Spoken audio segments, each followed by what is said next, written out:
Charlie is my name. Champagne Charlie is my name. Champagne Charlie.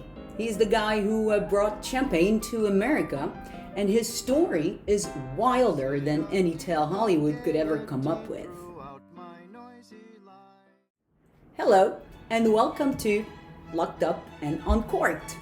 We're talking about Champagne Charlie, also known as Charles Heidsieck. Charles Heidsieck was born in 1822 into a French family with a long history of marketing champagne.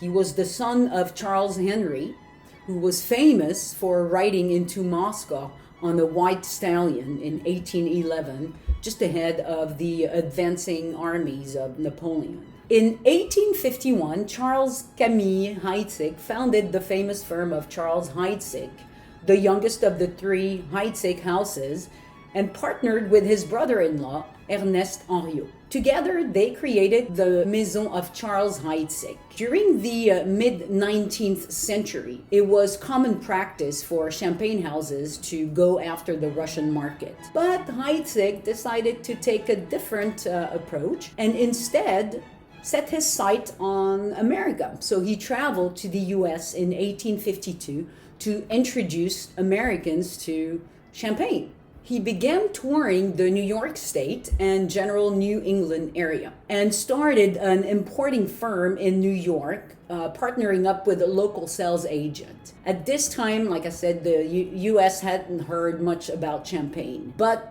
Charles knew that there was massive potential and that his wines in that market would strive. So returning the following year to America, Charlie was the toast of the New World.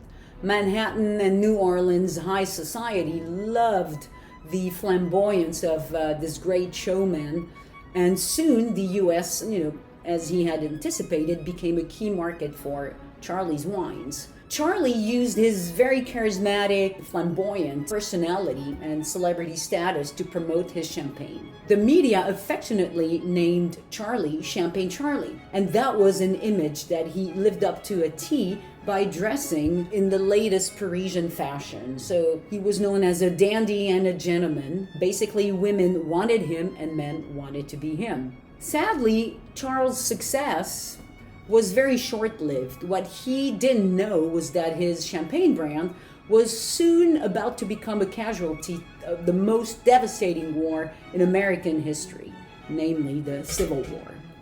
Charles was in Reims when he received news of the ongoing war. Evidently, with half of Charlie's assets being unpaid bills in America, he was desperate to recoup whatever finances he could to avoid bankruptcy. So in 1861, he immediately left France for the United States.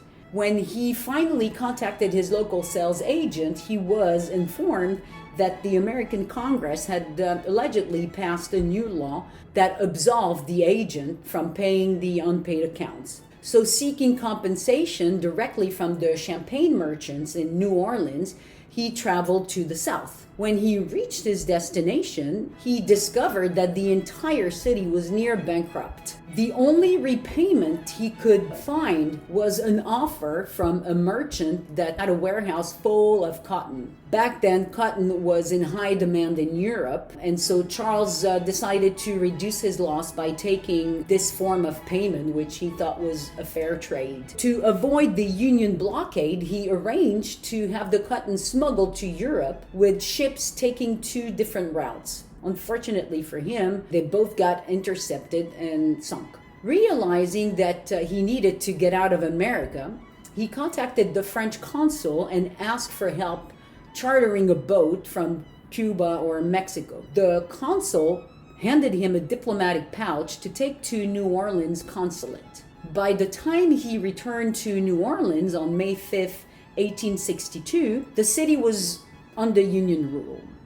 The pouch was immediately seized and opened. Examining the diplomatic's pouch contents, the Federals found letters about French companies supplying Confederate uniforms. So Charles was arrested as a Confederate spy and imprisoned in Fort Jackson. The French consul requested Charles' immediate release. This set off an escalating diplomatic situation between France and the U.S., that became known as the Heidsieck Incident. After Napoleon III appealed directly to Abraham Lincoln, Champagne Charlie was finally released on November 16, 1862, but he was not able to recover the money and returned home in very poor health with his spirit completely broken and, of course, his business bankrupt. As luck would have it, in the early months of 1863, Charles Heidsieck's retribution came in the form of an American missionary who was carrying a parcel of documents. The documents contained a letter from his New York agent's brother. To help right the wrong, the deceased agent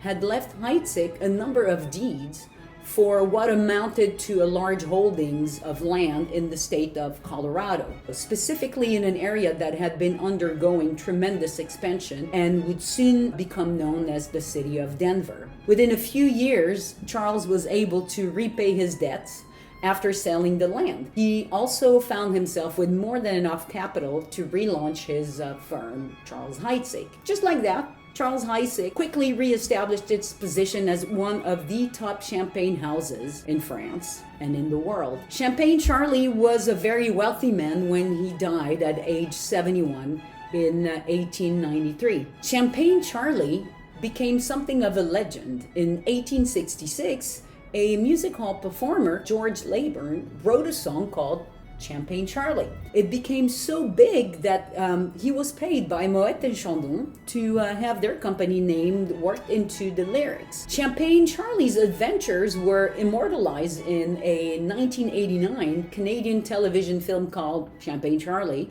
that starred Hugh Grant. In the 80s, the house's former chef de cave, Daniel Thibault, decided to nix the former tête de cuvée named Champagne Charlie, a nod obviously to the founder's nickname, and created a new top bottling, a Blanc de Blanc, dubbed Blanc des Millénaires. Champagne Charles Heidsieck is the smallest member of the Union des Maisons de Champagne, also known as the Grande Marque, an association that's comprised of most of the major champagne houses. While Charles Heidsieck was one of the first houses to bring champagne to the US, in recent decades, Charles Heidsieck had sort of flown under the radar. But after the house was bought and sold rather to the French luxury group Société Européenne de Participation Industrielle, EPI, in 2011, both sales and visibility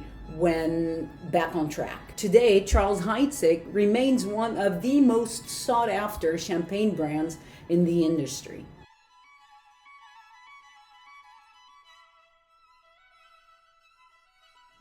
That's it for now. Hope you'll join me next time. Until then, remember, life without champagne bubbles is flat, so make it pop. Cheers!